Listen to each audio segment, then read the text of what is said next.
I'm Dave from Buzzy. I'm just going to run you through installing the Buzzy Figma plugin as a development plugin in Figma.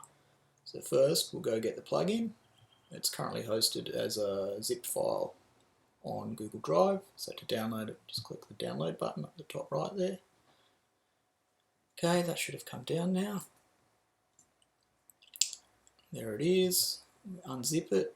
Now obviously you can move this to wherever you want to run it from. I'm just going to leave it where it is for now.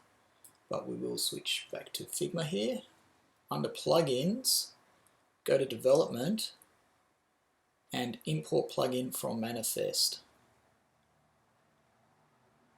From here we can just choose the manifest file in the plugin that we've just downloaded. Click open and that's it. The plugin has been imported into Figma. Now to run the plugin, we just go back up to plugins, development, and it's now at the top of our list of plugins in there. Buzzy plugin. There it is. So the plugin's been installed, and from here the plugin itself will guide you through logging into Buzzy and so on. That's it. Thanks for watching. Cheers.